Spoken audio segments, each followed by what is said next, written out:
Tov, ce jour est dédié pour l'élévation de l'âme de David Herzl Ben Etka Zichrono Livracha. Donc nous sommes moins de 24 heures après l'enterrement.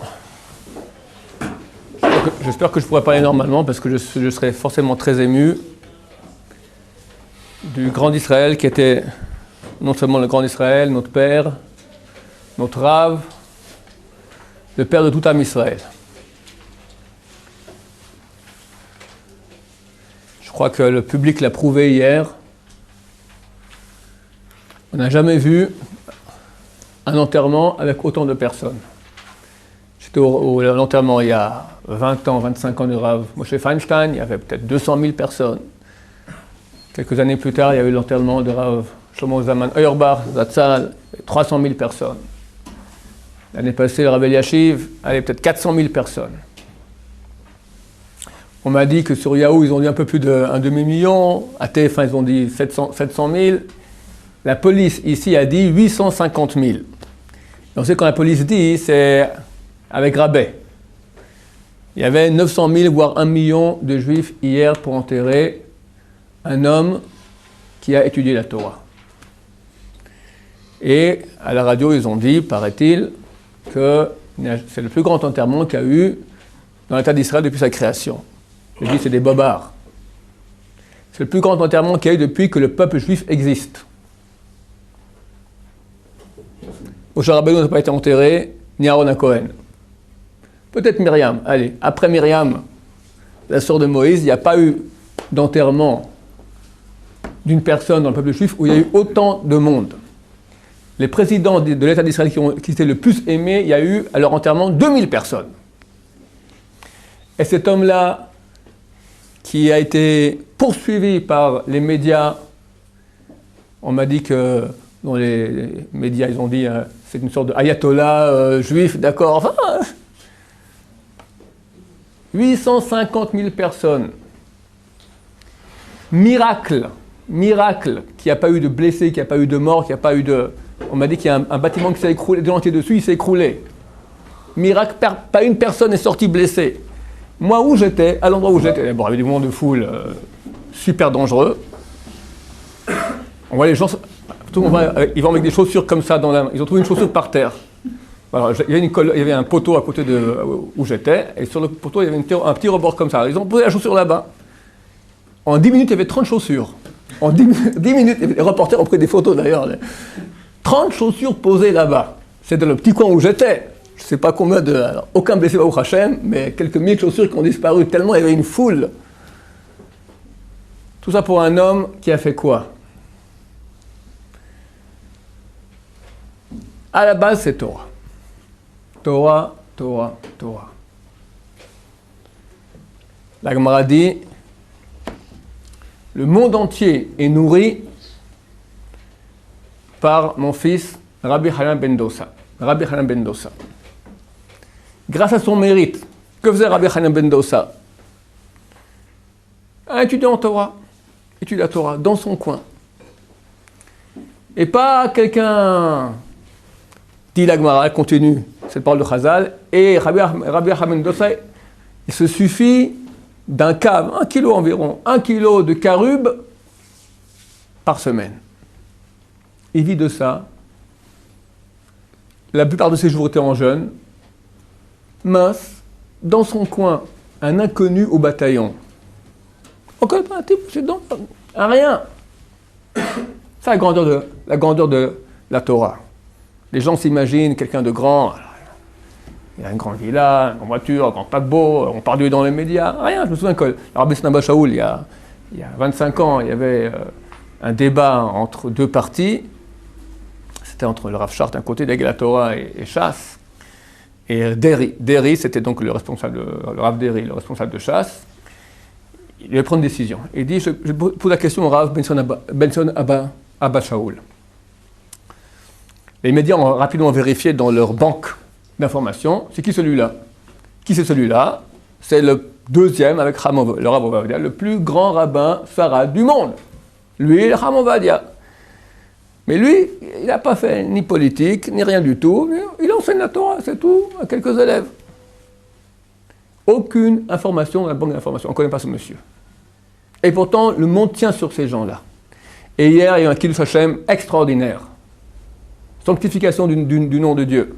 Cet homme-là qui est parti de rien, son père était d'une condition sociale la plus basse qu'il puisse y avoir. Un homme simple de rien, religieux bien sûr, mais rien. Pauvre, ils étaient d'une pauvreté. Regardez qu'est-ce qu'il est devenu. La Torah dit, tout celui qui étudie la Torah dans la pauvreté, à la fin, il étudiera dans la richesse. Pas richesse, c'est pas qu'il va être millionnaire, mais richesse signifie, comme dit Rabbi Meir, Samar Bechelko, celui qui est heureux de ce qu'il a. Mais quand on va tel Torah, tout celui qui annule la Torah pourrait étudier, mais à cause de sa richesse, il n'étudie pas, parce qu'il s'occupait de ci, de ça, à la fin, il sera mévatel et va annuler la Torah, par sa pauvreté, Dieu nous en préserve. Des petits, un amour de la Torah extraordinaire. Pas d'argent. Il aime les livres. Alors il allait dans un magasin de livres, et puis le vendeur a commencé à comprendre que ce type-là, il a besoin de livres, alors il commence à lui monter les prix. Il n'avait pas d'argent. À la fin, il a demandé, est-ce que tu m'autorises de lire ça dans le coin? Il a autorisé. Le vendeur a dit, il passait ses journées, il revenait le matin, il ouvrait le livre, debout, comme ça, adossé, et tout le soir, il ferme, il rentre à la maison. Et il ne peut pas noter, il ne peut pas copier. Il n'a pas fait chez lui, donc il va noter où? Dans son esprit. Il avait une mémoire Bliainara. Le Rav Benson Abashul m'a dit, sur Raham Ovadia, il m'a dit Matana, un cadeau extraordinaire qu'il a reçu, une mémoire phénoménale. Mais c'est pas que beaucoup de gens ont des dons comme ça de mémoire, mais quel amal, quelle peine en Torah. Quelle peine en Torah. Il aimait tellement les livres, il s'est marié, Baruch Hashem, avec sa femme Zichron Livracha, Margalit. Évidemment, il n'avait pas d'argent, alors il a un petit appartement tout petit.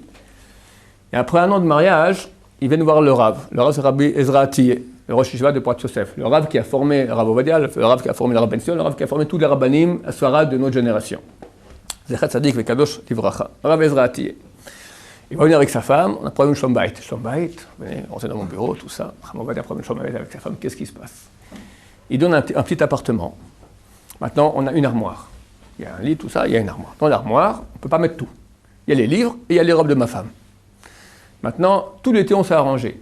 Vient l'hiver, il faut décider. Qu'est-ce qu'on met dans l'armoire?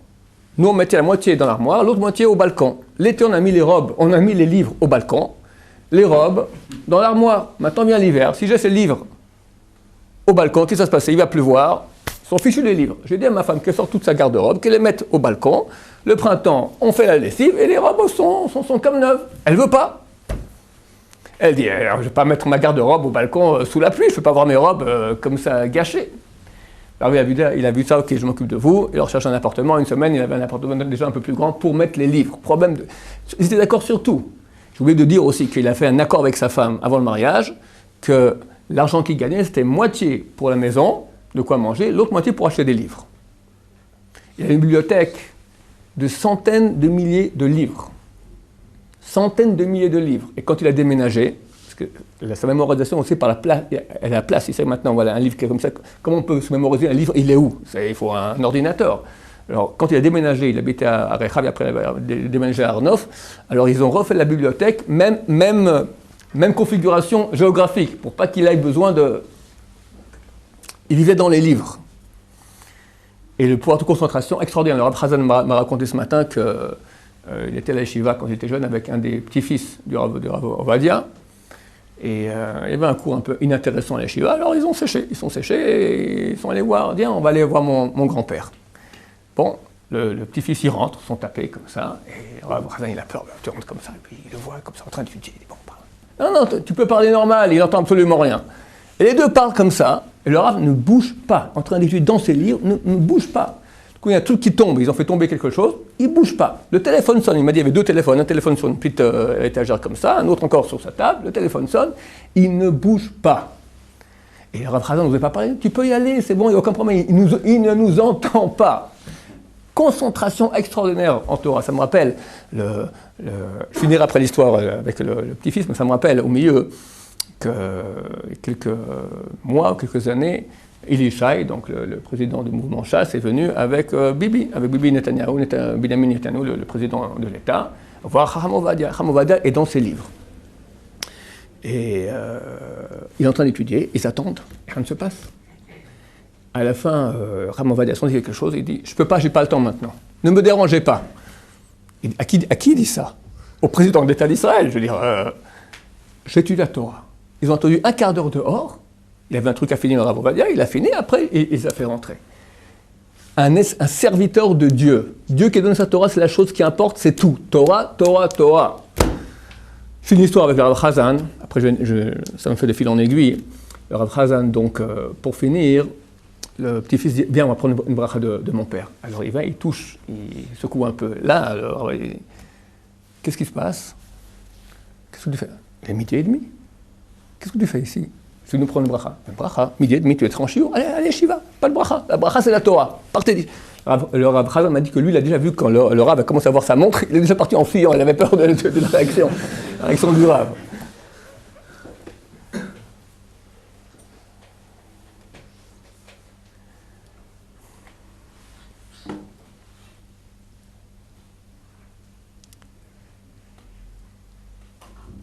Beaucoup connaissent ces paroles de Chazal, mais ne les intègrent pas. Il y a une parole de Chazal qui est très connue, et je vais en parler maintenant. Pour beaucoup de personnes ici, c'est une chose qui est connue, mais on doit l'intégrer. Et c'est ça qui est dur pour nous, parce qu'on connaît les paroles, mais bon, ça reste de la théorie. Il y a une parole de Chazal qui dit comme ça, « Ozvim chaye olam umetaskim bechaye sha'a » Il y a des gens qui quittent la vie éternelle pour s'occuper d'une vie provisoire. La vie éternelle, c'est la Torah. Tout le reste, et je précise, tout le reste est une vie provisoire. Parce que quoi que tu fasses dans ce monde, quoi que tu fasses, ça passe. Toutes les jouissances de ce monde, elles sont passagères. Dès qu'on les a eues, elles sont déjà parties. Et même, tu as un truc qui est solide, qui tient bon, ok, combien de temps tu vas vivre? Et combien tu as de problèmes et de soucis? Et admettons que tu es le plus heureux des hommes avec ce que tu as. Ok, combien de temps? 120 ans? Allez, tu dégages. Comment vous quittez une Torah éternelle? Quelqu'un veut investir, tu peux investir dans ce qui reste et dans ce qui part. Comment tu quittes l'éternité pour le provisoire? 3 fois dans le chasse, cette mimra est rappelée. Première fois dans Moshe Shabbat, Rabbi Shimon Bar Yochai. Je dévie un peu de Rav Ovadia, mais c'est pour revenir, pour comprendre à quel point il a intégré ce que je vais vous dire maintenant. Rabbi Shimon Bar Yochai a été dénoncé comme quoi il était contre les Romains. Il s'est enfui, lui et son fils, Rabbi Elazar, sont allés dans une grotte. Ils sont restés là-bas 12 ans. Après 12 ans, Eliyahu Hanavi est venu, il leur a dit, les Romains, le gouverneur a changé, le décret est annulé, tu peux sortir. Pendant 12 ans qu'ils ont fait là-bas, ils étudient la Torah jour et nuit. Torah, Torah, Torah, Torah. Ils sortent, la Gemara raconte, et ils voient quelqu'un en train de labourer son champ. C'est pas possible. Comment ces gens-là quittent la vie éternelle, s'occupent d'une vie provisoire? Quelqu'un laboure son champ? T'as combien de temps à vivre sur Terre? Vas-y, prends de l'éternité, pas une seconde. Tu t'occupes de labourer un champ. T'amènes un peu de blé. De l'argent, du blé. Et oh, restons calmes. C'est sa parnassa, il doit nourrir sa famille. Tout ce qu'il voyait brûlait. La Gemara dit, tout ce que Rashbi et son fils regardaient brûlait. Une voix sortie du ciel leur a dit, vous êtes venus me brûler le monde, détruire le monde que j'ai créé, rentrez dans votre grotte encore une année. Alors il est vrai que la voix est sortie du ciel. Mais pourquoi Chazal nous raconte cela? Parce qu'elle comprend que du point de vue idéal, c'est vrai qu'il faut labourer son champ, mais fait tout pour ne pas le faire. Comprends que c'est une classe, une malédiction. Dieu a maudit le premier homme, tu mangeras le sueur de ton front. Ok, il faut labourer. Alors il y en a qui aiment la malédiction, il faut un bac plus 10 en malédiction, d'accord, pour avoir un... Tu t'occupes... À quoi passe ta vie? À quoi passe ta vie? Deuxième cas. Rabbi Yochanan et Ilfa.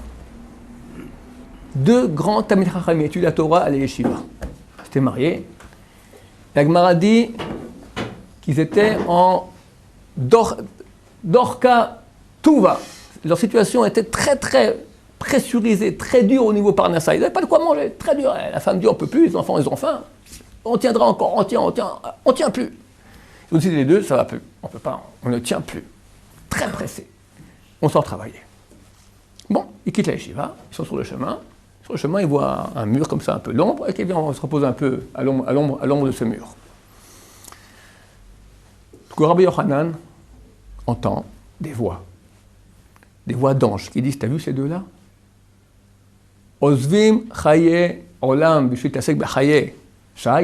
Ils quittent maintenant une vie d'éternité pour s'occuper d'une vie provisoire. Viens, on va pousser ce mur sur eux et les tuer les deux.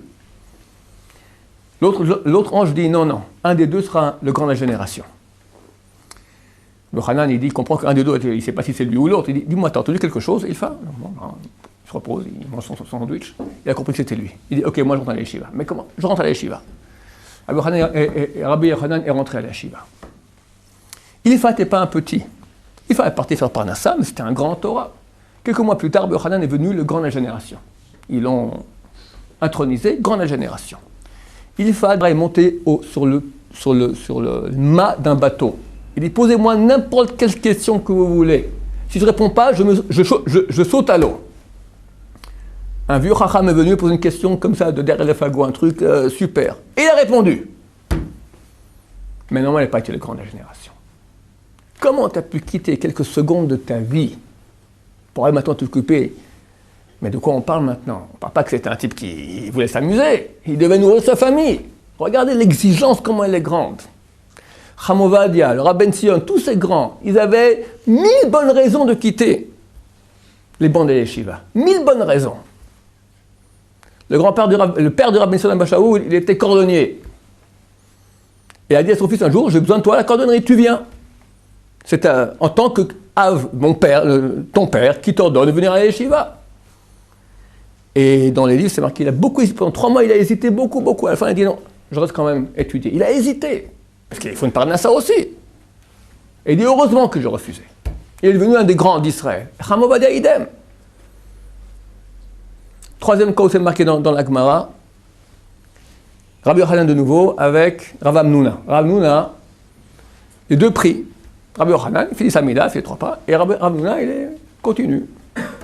5 minutes, 10 minutes, un quart d'heure, 20 minutes, il fait un peu plus long la prière. Prière avec Dieu. Rabbi Yochanan, il dit, Ozvim chaye olam b'shvit tasek b'chaye netzach. Il quitte maintenant la vie éternelle pour s'occuper d'une vie provisoire. Tu aurais pu pendant 6 minutes étudier la Torah, tu pries. Et il n'est pas allé jouer au poker, il prie. C'est le ministère de prier. Il faut prier. La Gemara tranche. À la fin, elle ne tranche pas comme ça, elle dit Zman Torah lechud, Zman Tfila lechud. Il y a un temps pour la prière, un temps pour l'étude. Mais normalement, la Gemara nous raconte ça. Pourquoi? Pour nous dire, mon cher ami, dans ta vie à toi, regarde-toi, analyse-toi, où tu es. Combien de temps part à des petites secondes par-ci, par-là, où tu aurais pu gagner encore un peu d'éternité? Ramoval, je raconte une histoire terrible. Vous avez reçu, il faut s'occuper du public. Le Rav recevait le public. On a l'idée de gala chaque année, et on a demandé qu'ils nous reçoivent pour qu'on ait une bracha filmée de sa part, pour tout ce qu'on fait. Il a accepté. Le photographe me dit, dès qu'on nous appelle, je rentre, et comme ça, quand vous rentrez, je vous filme. Attends, ils appellent Shaya. Bon, Shaya, je dois rentrer. C'est pas moi qui rentre, c'est le photographe qui rentre à Fontac, et 4 secondes passent, on crie Shaya, de nouveau on rappelle Shaya, d'accord, on appelle. Bon, je rentre. Je vois le Rav, comme ça, les yeux, j'ai vu qu'il était énervé. On t'appelle Shaya, tu rentres. 4 secondes de ma vie, tu m'as fait perdre. Il m'a rien dit, mais j'ai vu ses yeux. 4 secondes de ma vie, tu m'as fait perdre pour le photographe, pour qu'on te voit en train de rentrer filmer. Et dans le ciel qui me pardonne pour cela. 4 secondes de sa vie que j'ai volé parce qu'il fallait qu'on me voie rentrer. Ça fait mieux dans le film. Il y a un Moël qui est un Moël accepté par le Rav. Il m'a dit il n'y en a que 4 qui étaient acceptés par le Rav. 4. Il y a beaucoup de bons Moëlim. Le Rav n'a pas le temps. À côté, prend un Moël, il m'a dit une fois, un autre Moël m'a raconté que ça prenait du temps. Alors il disait, nous, Le Rav Ovadia dit au Moël, nous, c'est-à-dire plus vite, plus vite, plus vite. Et, le Moël, il commençait à trembler, d'accord. Pas le temps, chaque seconde, chaque seconde. Alors Ben Chaim m'a raconté, c'est une autre fois, on a fait un nid de gala il y a une douzaine d'années, et on a fait, c'est à l'époque, il n'y avait pas encore Skype, tout ça, on faisait vidéoconférence par satellite. Et alors Ovadia a accepté donc, de figurer donc, sur le grand écran à Paris, alors qu'il est chez lui à la maison, par satellite. Alors, donc moi j'étais à Paris là-bas, il y avait le Rav Raphaël Israël qui était avec nous, Zechron Lebracha, et Cham Ovadia arrive à 10h30 du soir, après avoir donné un cours. On a mis le Rav Ben Chaim avec tous les gens qui étaient pour venir participer à ce moment-là.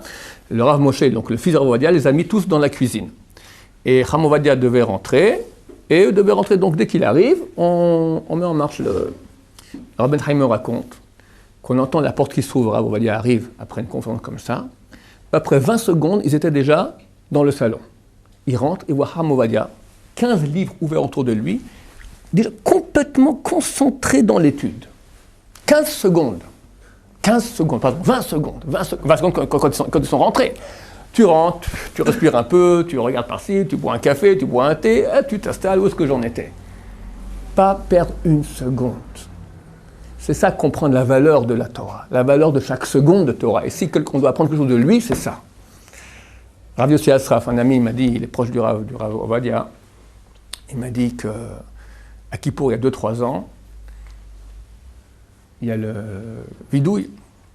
À Kippour, on fait un vidouille. On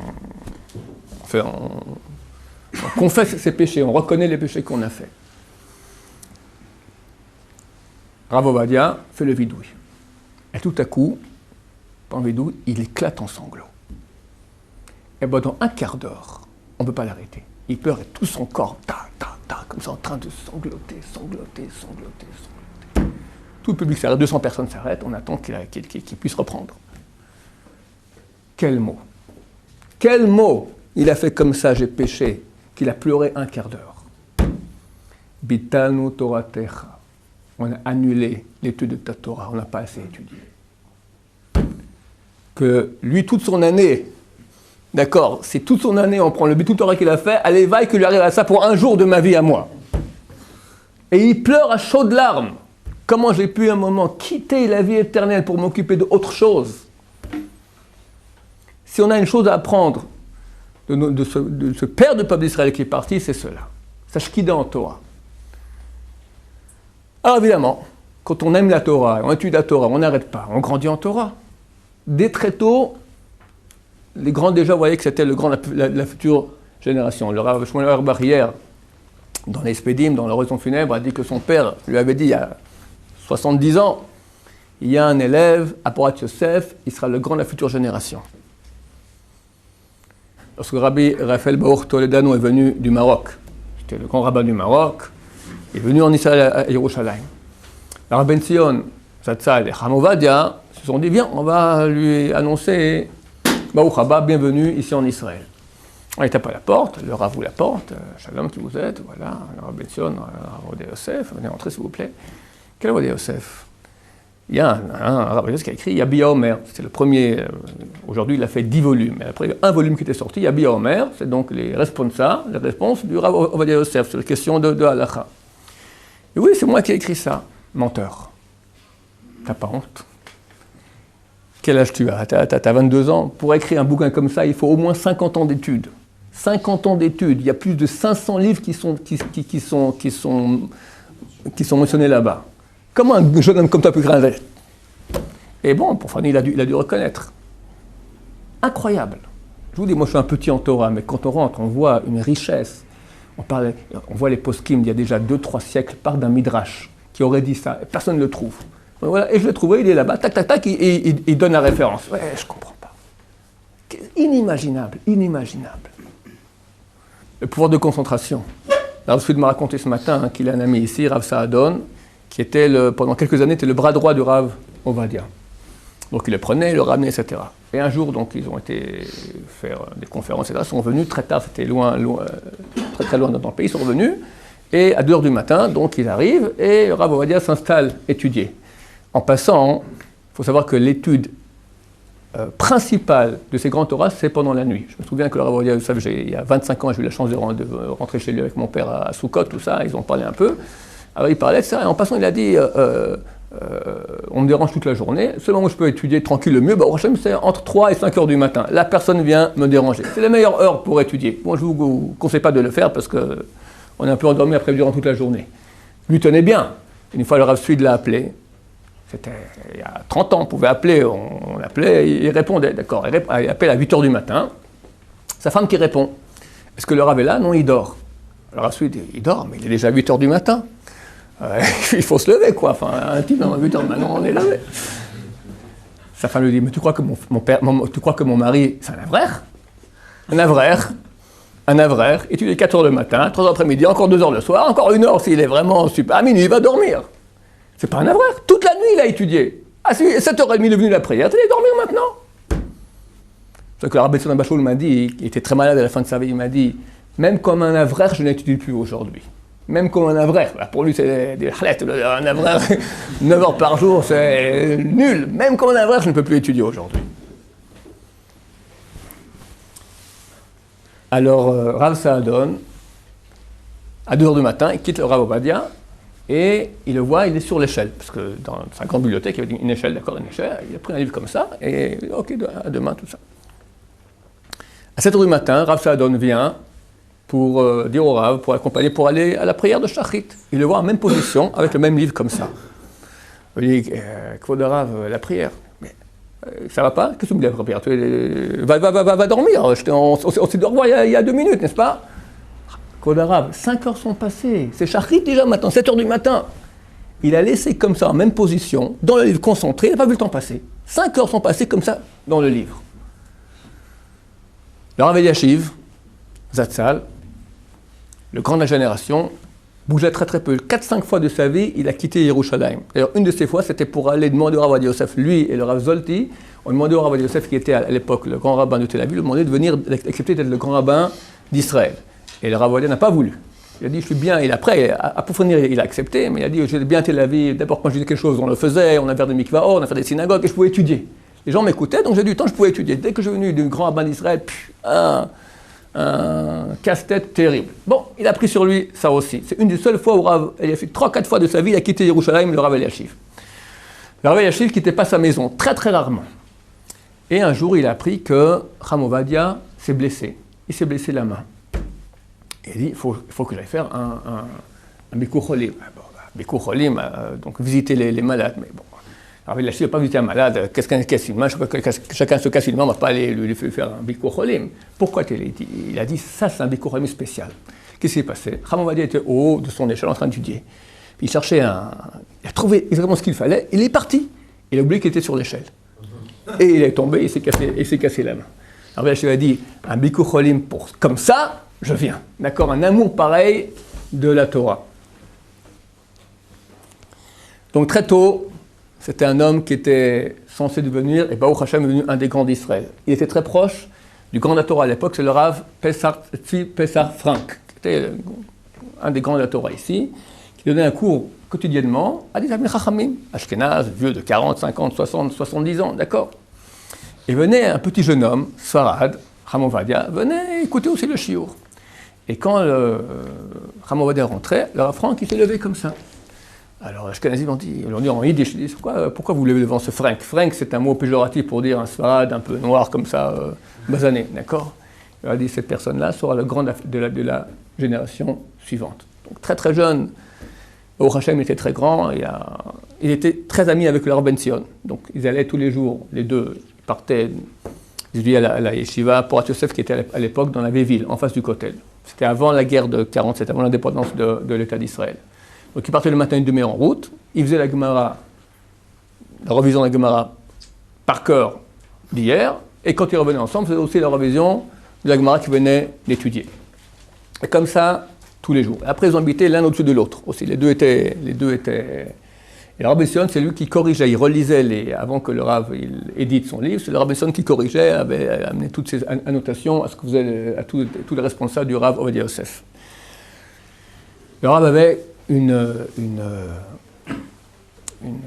connaissance générale de la Torah extraordinaire. Alors, il dit très souvent qu'il y a une marloquette dans la Gemara, qu'est-ce qui est préférable? Sinaï ou Oker Harim? Sinaï, c'est le mont Sinaï, c'est la Torah, le don de la Torah, celui qui connaît tout. Il connaît tout. Oker Harim, c'est il déracine des montagnes et les prend et par la concentration et le pilpou, les raisons logiques, il trouve encore des nouvelles choses. Une grande discussion dans la Gemara, à la fin de la Gemara, elle tranche que c'est mieux Sinaï, d'accord? Parce qu'il dit que tout le monde a besoin du blé. Quelqu'un, quand il a du blé, on peut tout faire avec le blé. Si tu n'as pas de blé, tu ne peux rien faire. Donc il faut que tu aies la base, la matière première, la matière au premier, c'est le blé. Donc si tu sais beaucoup, tu peux toujours. Quelqu'un, il peut maintenant faire un grand pile-poule, un grand raisonnement logique, arriver à une conclusion. Et toi, tu amènes maintenant une preuve de là-bas qui va contre lui, c'est terminé. Tout ce qu'il a dit tombe à l'eau. Donc mieux vaut savoir beaucoup plutôt que savoir peu. Et avec ça, faire beaucoup d'efforts de concentration pour trouver des nouvelles choses. Donc il avait une connaissance de la Torah extraordinaire. Un jour, il était en Amérique, on lui dit, venez à une shiva ici, venez donner un cours. Bon, il vient là-bas, il dit que vous étudiez, quatre traités, à quelle page, la médaille, très bien. Il s'assied et il commence à faire un cours là-dessus. Le Rosh Hashiva lui pose une question, un scud, d'accord. Il s'arrête, il fait comme ça, il dit, est-ce que ce n'est pas par hasard le Rav un tel, qui a écrit dans la revue Moria il y a 12 ans cette question-là? Oui, c'est moi. Eh bien, j'ai vu votre question, j'ai répondu à cela, et voici la réponse. Ils ne connaissent pas le nom du rabbin, rien que par le souvenir qu'il a vu il y a 12 ans dans la revue, machin, tout ça, la question-réponse, il a pu le reconnaître. Sa spécialité, le Rav Ovadia, c'était les Hagunos, sa spécialité. C'était un grand Ohev Israël, un amoureux d'Israël. Et un gros problème dans la halakha, le problème, un des plus durs à autoriser, c'est lorsqu'une femme mariée n'a pas de nouvelles de son mari. Son mari a disparu et on n'a pas de preuve qu'il est mort. Donc on a peur que peut-être il est quelque part dans le monde vivant. Donc cette femme est mariée, donc elle peut se marier avec un autre. Elle peut se marier avec un autre, les enfants sont des mamzerim, toute leur descendance. Donc c'est un cas très très dur à autoriser. Et lui, il prenait très à cœur comment, après la guerre des 6 jours, après la guerre de Kippour, il y a eu des milliers de cas. On parle de 1000 cas de femmes dont les maris avaient disparu, il fallait trouver un moyen de les autoriser. C'est des cas extrêmement, c'est très grave la responsabilité, et c'est très dur à autoriser. Et lui est celui qui a autorisé le plus, c'est connu chez lui, il a dit, quand il y a eu le problème politique avec d'autres rabbins, etc., il a dit, tous les grands de la Torah, quand ils ont un problème d'Agouna, viennent me voir. Eux-mêmes n'osent pas trancher. Ils viennent me voir, ils comptent sur moi, pour autoriser une femme qui est peut-être une femme adultère. Pour les autres cas, ils ne sont pas d'accord avec moi. Quoi qu'il en soit, un jour, il y avait un étudiant américain ici qui connaissait un cas d'une femme pareille en Amérique qui avait un problème pareil. Et on lui a soumis le cas. Donc lui, il a écrit au Rav Moshe Feinstein, voilà, il y a un cas d'une femme, est-ce qu'on peut l'autoriser? Et si oui, par le biais de quelle preuve? Il s'est avéré qu'avant qu'il reçoive la tchouva, la réponse du Rav Moshe Feinstein, il était à un mariage, et là-bas, il y a le Rav Ovadia Yosef. Un avril lui a dit, écoute, le Rav Ovadia, il est super, pose la question. Alors à la sortie, le Rav Yosef, il sort, il a écouté, voilà, j'ai un cas avec une femme à Gouda, il y a ça. Il lui dit, mets-toi de côté 2 secondes. Je finis avec les gens, shalom. Il dit, ok, note, prends un papier. Il lui dit, 17, à la place tac, un tel, à la place tac, un tel. 17, Maré Makom, 17, référence. Avec ça, tu peux l'autoriser.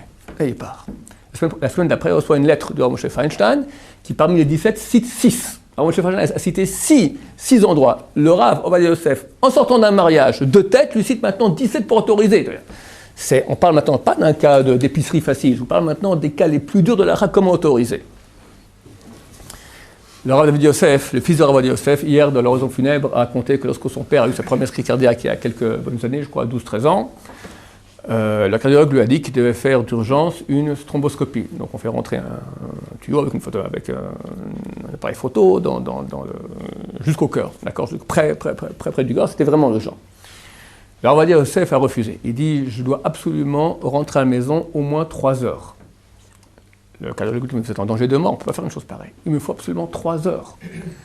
Alors Ariéder, il lui a demandé, mais pourquoi? Il dit, je m'occupe maintenant d'un cas de Hagoudin, d'une femme maintenant dont le mari a disparu, et il me faut encore 3 heures pour finir le dossier et pouvoir l'autoriser. Si maintenant on me fait la thromboscopie et je meurs, parce que il y avait un grand danger de vie, elle va rester, cette pauvre femme, pas mariée toute sa vie, elle ne peut pas se remarier, je ne peux pas, il faut absolument. Il est en danger de mort. Le cardiologue lui dit maintenant, c'est une question de vie, de mort, on doit s'occuper de vous. D'abord penser à l'autre. Et bien hier, Baruch Hashem, Am Israël lui a rendu émouvant. 850 000 personnes sont venues lui dire au revoir. Alors, bien les rencontrera demain. On espère. On n'a pas. C'est certain que nous n'avons aucun moyen de quantifier la perte. Ça fait des siècles que le peuple d'Israël n'a pas eu, dans le monde sfarade du moins, un rave d'une ampleur, d'une grandeur pareille. C'est clair. On n'a pas eu, et il n'y a aucun qui peut le remplacer actuellement. Quelqu'un m'a dit qu'il y a un qui arrive, elles sont 10%, et même pas 2%. C'est dur pour moi de donner des notes au rabbanim, d'accord? Mais il n'y a pas un qui arrive, à mon avis, à 2-3% de ce qu'il était. En grandeur en Torah. Et pas en grandeur en Torah, parce qu'on fait le grand Torah aussi dans son coin. C'était un grand Torah, je vais continuer demain, Binader, mais qu'est-ce qu'il a fait au peuple d'Israël? Il a monté le peuple d'Israël. Le Rav Deri a dit hier, il y a 30 ans, on était 200 élèves Farad, maintenant, Blainara, 200 000, 300 000, Baruch Hashem, il a tout le monde Farad. Alors, Steinman a dit hier, Steinman est venu à l'enterrement. Il n'a pas réussi à arriver à cause des bouchons. Il a transmis, qu'on donne son message, que c'était un grand de Torah, et que ce qu'il a fait au monde Farad, qu'on ne peut pas imaginer. Qu'est-ce qu'il y aurait eu si lui n'était pas là? Que serait devenu le monde Farad aujourd'hui? Rien. Des anti-religieux, c'est tout ce qu'il y aurait eu, et